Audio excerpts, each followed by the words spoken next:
تو ان کی بھی کبھی آپ سیرت دیکھیں گے تو اس کے تفصیلات ہیں، مگر کافی ٹائم لگے گا، تو میں صرف مینشن کر دے رہا ہوں کہ جو آخری آدمی تھا اس نے کہا کہ تم کو اتنی تشنگی ہے، اس وقت کچھ نہیں ہے، مگر ہماری کتابوں کے لحاظ سے آخری نبی آنے والے ہیں، اگر تمہاری قسمت میں ہو تو ان سے ملاقات ہو جائے گی۔ انہوں نے کہا کہ آخری نبی آئے تو میں پہچانوں گا کیسا، کیونکہ کوئی بھی کہہ سکتا ہے کہ میں آخری۔ انہوں نے کہا کہ دیکھو، تو آخری نبی ایک تو کھجوروں کے جھاڑوں کا جو ایریا ہے یہ سب کا اس علاقے میں آنے والے ہیں، ان کے پاس جب آئیں گے تو وہ صدقہ قبول نہیں کریں گے، وہ تحفہ قبول کریں گے، اور ان کی پشت پہ مہر نبوت رہے گا۔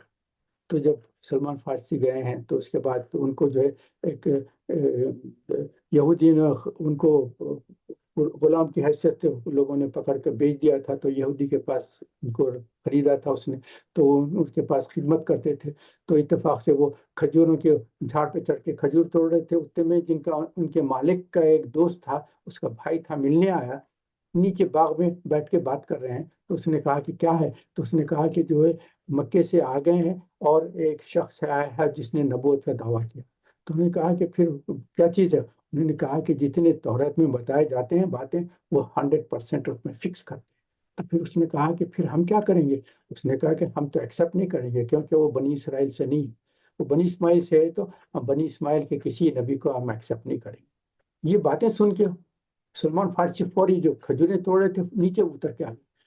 ان کو ایک دم خیال آیا کہ اس نے، ان کا جو لاسٹ اسکالر تھا اس نے بتایا تھا کہ آخری نبی آنے، انہوں نے کہا کہ کس شخص نے دعویٰ کیا ہے، کون ہے؟ تو اس کا مالک بھی غصے میں آ گیا، تمہارے کوئی اس سے کوئی تعلق نہیں، چلو کام اپنا کرو، چلے جاؤ۔ اس کے بعد خاموش ہو گیا۔ اس کے بعد ان کو 1 ویک جو ہے تھوڑا فری ٹائم ملتا تھا، 1 ہفتہ پورا کام کرتے تھے، تو ان کو کچھ ان کی مزدوری کے پیسے بھی دیتے تھے اور تھوڑا سا بریک دیتے تھے کہ تم باہر جا کے کچھ کام کاج کر سکتے۔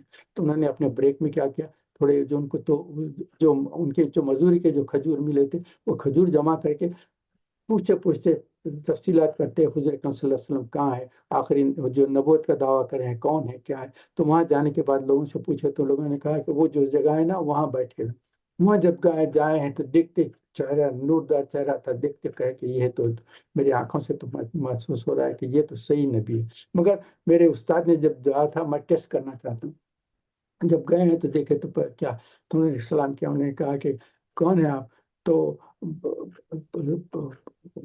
اپنا انٹروڈیوس کرے، انہوں نے کہا کہ اچھا کیا ہے؟ تو انہوں نے کہا کہ میں کچھ لے کر آیا ہوں۔ تو انہوں نے کہا کیا چیز ہے؟ انہوں نے کہا ہے صدقہ ہے۔ تو حضرت صلی اللہ علیہ وسلم نے کہا کہ صدقہ ہم نہیں لیتے، یہ غریبوں میں تقسیم کر دو۔ اس کے بعد انہوں نے دیکھا کہ ایک پوائنٹ تو ایکسیپٹ ہو گیا کہ صدقہ نہیں لیتے، اس کے بعد دوسرا تھا کہ تحفہ قبول کرتے ہیں۔ تو پھر جب بریک کیا تو پھر کئی 1-2 ویک کے بعد جب بریک ملا تو پھر کھجوریں لے کر آئے۔ پھر جب آئے تو کہا کہ یہ کیا ہے؟ انہوں نے کہا کہ یہ تحفہ ہے۔ تو حضور نے کہا کہ ہاں تحفہ میں قبول کرتا ہوں، صدقہ قبول نہیں کرتا۔ تحفہ لے کر کھجور بھی کھائے، دوسروں کو بھی کھائے۔ انہوں نے کہا کہ 2 چیز تو مل گئے۔ اس کے بعد انہوں نے حضور صلی اللہ علیہ وسلم سے کہا کہ میں آپ کے تعلق سے، میں اسلام کے تعلق سے بہت فکر مند تھا، میں اسکالر سے پاس گیا تو ایک اسکالر نے جو 3 پوائنٹ بتائے تھے تو اس کے تعلق سے انہوں نے کہا کہ تیسری پوائنٹ کیا؟ انہوں نے کہا کہ نبی کے پشت پہ ایک مہر نبوت ہوگا۔ تو حضور صلی اللہ علیہ وسلم نے کہا کہ اچھا آؤ، پیچھے میرا کپڑا اٹھا کے بتا دیا۔ تو دیکھا ہے انہوں نے، دیکھا اس کا کس پہ ہے، اس کے بعد فوری اسلام لائے۔ تو اس طریقے سے سلمان فارسی رضی اللہ تعالیٰ نے اسلام قبول کیا۔ تو میں بتانا یہ چاہ رہا تھا کہ ہمارے پاس زکوٰۃ کو جو لینے کا حضور نے منع کر دیا کہ زکوٰۃ کی کوئی ضرورت نہیں، ہم نہیں لیں گے، زکوٰۃ نہیں لیں گے، میری امت کو، میرے خاندان کو کوئی زکوٰۃ کی ضرورت نہیں رہے گی۔ یہ چیز آپ کے سامنے بیان کرنا چاہتا ہوں۔ اس کے بعد یہ تفرقہ ہوگا، اور پہلی کتابوں میں بھی صلاۃ اور زکوٰۃ کے تعلق سے تھا، تو صلاۃ کو بھی انہوں نے تبدیل کر دیا، زکوٰۃ کو بھی تبدیل کر دیا۔ تو ہمارے لیے اللہ تعالیٰ نے جو آخری کتاب بھیجی ہے اس میں صلاۃ کی بھی تفصیل آ گئی ہے، زکوٰۃ کی بھی تفصیل آ گئی، صلاۃ کی اہمیت آئی ہے، جس کو حضور صلی اللہ علیہ وسلم نے احادیث کے ذریعے سے پوری صلاۃ سمجھائی، کیونکہ صلاۃ کا تو صرف حکم آیا ہے، قامت الصلاۃ و ایتاء الزکوٰۃ، اس میں صرف صلاۃ اور زکوٰۃ کے لیے احکام آئے ہیں، مگر کیسا پڑھنا اور زکوٰۃ کیسا دینا اس کے تفصیلات آپ کو احادیث سے ملیں گے۔ قرآن میں تو صرف مینشن کر دیا گیا، تو اس لیے صلاۃ اور زکوٰۃ کے تعلق سے ہم کو غور و فکر کرنا ہے کہ یہ 2 چیزیں تھے جس کے تعلق سے پچھلے لوگوں کو بھی اہل کتاب کو بھی بیان کیا گیا تھا اس پہ قائم رہو، تمہاری جو ہے اصل دین کا جو ہے وہ اہم چیز یہ ہے صلاۃ اور زکوٰۃ، اس کے اوپر قائم رہو۔ مگر انہوں نے اس میں تبدیلیات کر دیے، مگر ہماری آخری جو نبوت آئی ہے اور آخری رسالت آئی ہے، اور اس کے ساتھ ساتھ جو ہے جو اللہ تعالیٰ نے ہم کو توفیق دی ہے، تو اس لحاظ سے ہم کو دونوں کی چیزوں پہ قائم رہنا ہے، اور حدیث میں اس کی تفصیلات آ گئی ہیں تو پڑھتے رہتے ہیں۔ تو صلاۃ اور زکوٰۃ پہ قائم رہیں۔ اس کے بعد یہ دونوں نے انکار کر دیا، تو اب آخری آیتوں میں ان کے تعلق سے بتا دیا گیا ہے کہ یہ آپ جو انکار کر دیے ہیں نا، اس کے تعلق سے کیا ہوگا، تم لوگوں نے جو انکار کیا ان کا کیا انجام ہوگا، اور جو لوگ ایمان لائے اور ایمان پہ قائم رہے اور نیک کام کرتے رہے ان کا کیا نتیجہ ملے گا۔ یہ دونوں چیزوں کے تفصیلات میں بتا دیے ہیں۔ اور آخرت میں کیا ہے، ایک آیت ہے نمبر 6 جس میں نافرمانوں کو کہا دیا گیا ہے کہ نافرمانوں کو، وہ چاہے مشرک ہو یا اہل کتاب ہو، تمہاری نافرمانی، حسد اور ہٹ دھرمی کی وجہ سے ہمیشہ کے لیے تمہیں نار جہنم ملے گی، اللہم احفظنا۔ تو ان کو بتا دیا گیا ہے کہ تم جس نبی کا، جس رسول کا، جس بینہ کا انتظار کر رہے تھے، ہم نے بھیج دیا، بھیجنے کے بعد تم نے ایکسیپٹ نہیں کیا، ریجیکٹ کر دیا، تو اس کی وجہ سے تمہارے لیے اب جہنم ہے۔ اور یہ اس لیے بتا دیا گیا ہے کہ وما ان الذین کفروا من اہل الکتاب والمشرکین فی نار جہنم خالدین فیہا اولئک هم شر البریہ۔ یہ سب مخلوقات میں سب سے بدترین مخلوق ہے، اور ان کا انجام بھی جو ہے جہنم میں جانا۔ اس کے ساتھ ساتھ پھر اللہ تعالیٰ فوری سنت، اللہ تعالیٰ کی سنت یہ ہے، جب مشرکین نافرمانیوں اور عذاب کے تعلق سے بیان کرتے ہیں تو فوری مسلمانوں کو تسکین بھی دیتے ہیں، تشفی بھی دیتے ہیں کہ تم پریشان مت ہو، وہ تو نافرمانوں کے لیے ہے، ناشکروں کے لیے ہے اور ناقدروں کے لیے ہے، مگر تم لوگ جو ایمان پر ہے، اور اس میں بہت اہم چیز کیا ہے، ایمان اور عمل صالح دونوں چیزیں ہونا۔ ایمان خالی ایمان سے نہیں ہو سکتا، اور ایمان جو ایمان پر رہے گا نا، اس کا جیسا پھلدار، بہترین پھلدار درخت ہے، تو اس کے جو ہے پھل جیسے درخت لگے گا، اس کے بعد اس کے پھل اور پھول شروع ہو جاتے ہیں۔ تو ایمان اگر ہمارے دل میں ترایت کر لیا تو اس کا یقیناً عمل صالح ہونا ضرور ہے۔ ان الذین آمنوا وعملوا الصالحات اولئک هم خیر البریہ۔ یہ سب بہترین مخلوقات میں خیر البریہ سے بہترین خلقت ہے، یعنی یہ اس لیے کہا گیا ہے نا کہ فرشتوں سے بھی بڑھ کے انسانوں کا کیوں پروگرام ہے، پوزیشن کس لیے ہے کہ اللہ تعالیٰ نے فرما خیر البریہ۔ ویسے ہم سورۃ 3 میں بھی میں بتا دیا تھا کہ سب سے بہترین احسن جو بتایا اللہ تعالیٰ نے وہ انسانوں کے لیے کہا ہے، یہاں کا ہم خیر البریہ۔ جزاؤہم عند ربہم جنات عدن تجری من تحتہا الانہار خالدین فیہا ابدا۔ بہترین باغات میں رہیں گے، جنت کے کیا محلے رہیں گے، ہم کئی مرتبہ بیان کیے ہیں کہ نہ اس کو نہ کسی زبان نے بیان کیا، نہ کسی کان نے سنا ہے، نہ کسی دل میں اس کا خیال بھی آیا ہے، وہ کیسے محلات ہوں گے، جنت کی کیسے نعمتیں ہوں گے، اور کیسے کئی مرتبہ میں بیان بھی کہوں بہترین محلات رہیں گے۔ اور یہاں کیا ہے، تحت انہار خالدین، وہاں نہریں بہتے رہیں گے۔ تو اس کے لیے میں کہتا ہوں کہ جو ہے واٹر فالز ہوں گے، آپ کا بہترین محل رہے گا، ایک پہاڑ کی چوٹی پہ ایک بہترین شاندار محل ہوگا، اور آپ اپنے محل سے جب دیکھیں گے تو سامنے سے جیسا نیاگرا فال ہے وہ پانی گرتے رہتا ہے نا، ویسے آپ دیکھیں گے تو آپ کے سامنے آبشاریں بہتے رہیں گے، تو پانی کا گرنے کا بھی لطف آئے گا آپ کو۔ تحت الانہار خالدین فیہا ابدا۔ آخری بات جو بہت بہت اہم ہے، رضی اللہ عنہم ورضوا عنہ ذالک لمن خشی ربہ۔ اللہ تعالیٰ کتنی بڑی نعمت ہے۔ جنت میں جب جائیں گے نا، لوگوں سے پوچھیں گے، اللہ تعالیٰ پوچھیں گے کہ تم کو نعمتیں نہیں مل گئے، بولیں گے کیا اب چاہیے ہم کو، جو خیال کرنا ہے اور فوری وہ چیز حاضر ہو جاتی، کسی چیز کے کھانے کی صرف ذہن میں خیال ہے تو وہ سامنے موجود ہے، کسی چیز کو پینے کا خیال آئے گا وہ سامنے موجود ہے۔ اور نہریں ہیں، شہد کے نہریں ہیں، دودھ کی نہریں ہیں، پانی کی نہریں ہیں، اور شراب کی بھی نہریں ہیں، بہترین قسم کی نہریں، جو چاہے ملیں گے پائیں گے۔ اور جنت میں جانے کے بعد کوئی بیماری نہیں، بڑھاپا نہیں، کوئی تکلیف نہیں، کوئی پریشانی نہیں، موت نہیں ہے، نہ آپ جنت میں آپ کو نہ نماز پڑھنا ہے، نہ زکوٰۃ دینا ہے، نہ کوئی عبادت کرنا ہے، بہت سکون سے رہیں گے۔ اللہ تعالیٰ فرمائیں گے کہ تم سب خوش ہیں، تم سب اچھے ہیں، کوئی اور چیز چاہیے؟ انہوں نے کہا کہ نہیں، ہم کو اور کوئی چیز اللہ تعالیٰ فرمائیں گے تم کو اس جنت کی جو سارے نعمتیں ہیں نا اس سے بڑھ کر بھی کوئی چیز چاہیے؟ کہا اس سے بڑھ کر کیا ہو سکتا؟ اللہ تعالیٰ کہیں گے کہ میں تم کو اپنی رضا دے دیتا ہوں کہ آج کے بعد میں تم سے راضی ہو گیا، تم مجھ سے راضی ہو گئے، تو یہ میری جو رضا ہے نا یہ سب سے بڑی نہیں۔ تو جب جنتی کہیں گے یہ تو ہماری جو جنت ہے نا اس سے بڑھ کے سب سے بڑھ کے نعمت یہ اللہ تعالیٰ کی رضا ہے کہ اللہ تعالیٰ ہم سے راضی ہو گئے۔ تو اللہ تعالیٰ فرماتے ہیں رضی اللہ عنہ ورضوا عنہ ذالک لمن خشی ربہ، یہ اس لیے ہوا کہ ہم اللہ تعالیٰ کی نافرمانی سے ڈرتے تھے، دیکھتے تھے کہ کوئی کام کر رہے ہیں تو دیکھیں کہ اللہ تعالیٰ اس سے خوش ہوتے ہیں یا ناراض ہوتے ہیں۔ ہم کو پتہ چلا کہ اللہ تعالیٰ کو اس سے ناراضگی ہے اور ہم کو منع کیا گیا ہے، تو ہم اس ڈر سے اس چیز سے رک جاتے تھے۔ تو اللہ تعالیٰ فرماتے ہیں تم نے وہ ڈر کی وجہ سے اس نافرمانی سے ناشکری سے جو رک گئے ہیں، اس گناہ کا ارتکاب نہیں کیا، اس کی وجہ سے میں تم کو اپنی رضا دیتا ہوں، تم مجھ سے راضی ہیں، میں تم سے راضی ہوں۔ تو اتنی بڑی بات ہے۔ ہم دیکھیں ہم کریں گے نا یہ کام، اور سورۃ الرحمن میں بھی آیا ہے وَلِمَنْ خَافَ مَقَامَ رَبِّهِ جنتان، جو اللہ تعالیٰ کے سامنے کھڑے رہنے سے ڈر گیا، خوف کھا گیا کہ میں اللہ کے سامنے کھڑے رہوں گا اور اللہ میرے سے سوالت کریں گے تو میں کیا جواب دوں گا؟ اگر یہ نافرمانی اور ناشکری اور یہ گناہ اگر لے کے جاؤں گا تو میں اللہ کے سامنے کیسا کھڑے رہوں گا؟ تو اس ڈر سے کہ اللہ کے سامنے کیسا کھڑے ہوں گا، تو وَلِمَنْ خَافَ مَقَامَ رَبِّهِ جنتان، اللہ تعالیٰ دو جنتیں عطا فرمائیں گے۔ اس کے تعلق سے ہم سورۃ الرحمن میں ڈسکس کر لیں تو یہ بہت بڑی چیز ہے۔ اس سے ایک چیز آپ کو بتا دیتا ہوں کہ حضور اکرم صلی اللہ علیہ وسلم کے جو صحابہ تھے جنہوں نے حضور اکرم صلی اللہ علیہ وسلم کی صحبت ایمان بھی لائے، اور حضور صلی اللہ علیہ وسلم کے ساتھ جن کی صحبت ملی تو ان کو ہم جب بھی ان کا نام لیتے ہیں رضی اللہ تعالی عنہ کہتے ہیں۔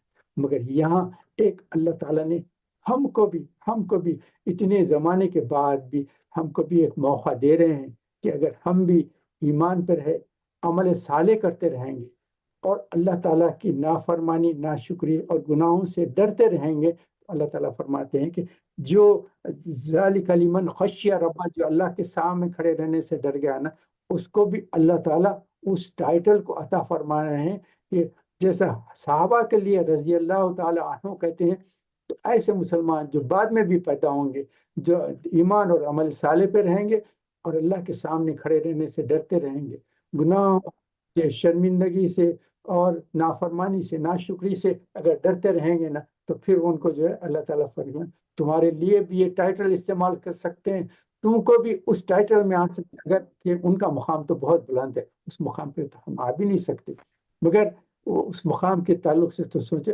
مگر جو ٹائٹل ہو سکتا ہے رضی اللہ عنہ رضو عنہ، یہ جو ٹائٹل ہے وہ اللہ تعالیٰ ہم کو بھی عطا فرمائے۔ تو میں اس تفصیل کو آج ختم کرتا ہوں، اس کے ساتھ سبحانک اللہم و بحمدک نشہد لا الہ الا انت نستغفرک ونتوب الیک۔ مگر ایک چیز اس صورت کے تعلق سے ایک خاص بات تھی جو آپ کے سامنے بیان کر دیتا ہوں۔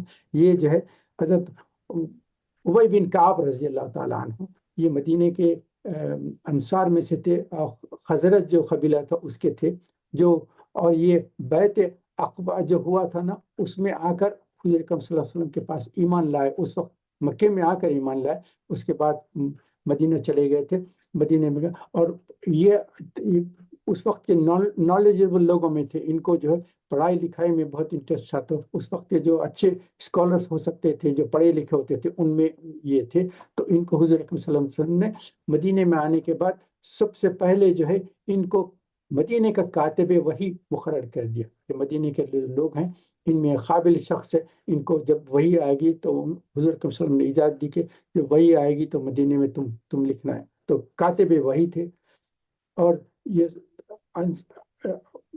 ایک بات اس میں بہت اہم بات کر دینا ہے، یہ بہترین قاری تھے، یہ قرآن کو حضور اکرم صلی اللہ علیہ وسلم سن کے حفظ کیا، قرآن کے حافظ بھی تھے اور قاری بھی تھے اور بہترین قراء میں تھے۔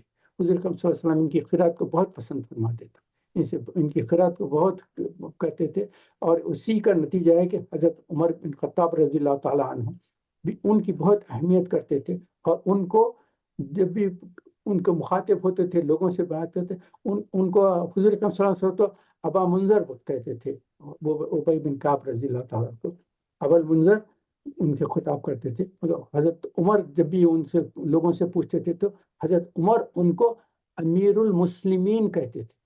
حضرت عمر تو امیر المومنین تھے، مگر حضرت عمر خود ان کو ابو منذر کو، ابی بن کعب کو امیر المسلمین کہتے تھے۔ حضور اکرم صلی اللہ علیہ وسلم کو بھی ان سے بہت محبت تھی۔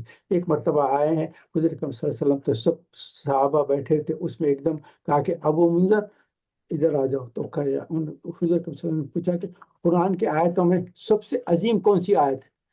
تو فوری انہوں نے کہا کہ اللہ اور اس کا رسول جانتا ہے۔ انہوں نے کہا کہ ٹھیک ہے۔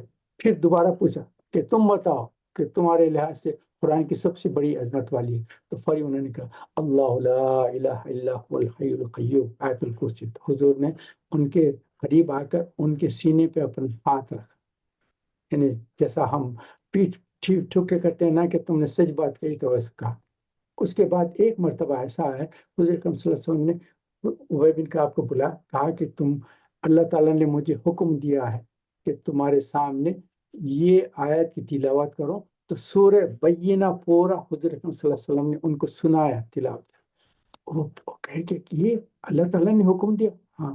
تو انہوں نے کہا کہ اللہ تعالیٰ نے کیا میرا نام لے کر کہا؟ کہ انہوں نے کہا کہ ہاں، اللہ تعالیٰ نے تمہارا نام لے کر کہا ہے کہ تمہارے سامنے سورہ بینہ میں پڑھ کر سنا، اور رونا شروع کر دی۔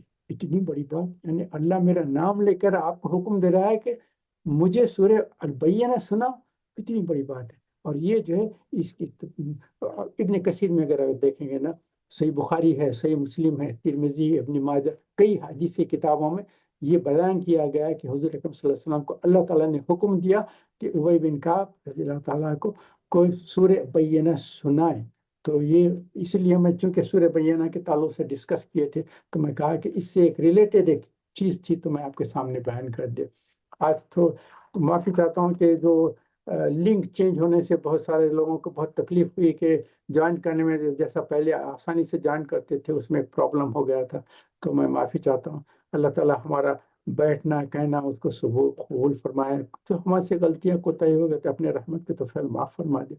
ہم دعا کر لیتے ہیں، اس کے بعد اگر کوئی چیز بات کرنے کے۔ اعوذ باللہ من الشیطان الرجیم، بسم اللہ الرحمن الرحیم، اللہم صلی علی محمد وعلی آل محمد کما صلیت علی ابراہیم وعلی آل ابراہیم انک حمید مجید، اللہم بارک علی محمد وعلی آل محمد کما بارکت علی ابراہیم وعلی آل ابراہیم انک حمید مجید، اللہم انی اسألک ایمانا کاملا ویقینا صادقا وعملا متقبلا ودعاء مستجابا وعلما نافعا كاملا واسعا ورزقا حلالا طيبا ولسانا ذاكرا وقلبا خاشعا وقلبا صادقا وقلبا صابرا وقلبا شاكرا وقلبا منبرا وتوبة نصوحا وتوبة قبل الموت وراحة عند الموت ومغفرة بعد الموت والعفو عند الحساب والفوز بالجنة والنجاة من النار، اللهم حبب إلينا الإيمان وزينه في قلوبنا وكره إلينا الكفر والفسوق والعصيان، وجعلنا من الراشدين وجعلنا من المتقين وجعلنا من المخلصين وجعلنا من المفلسين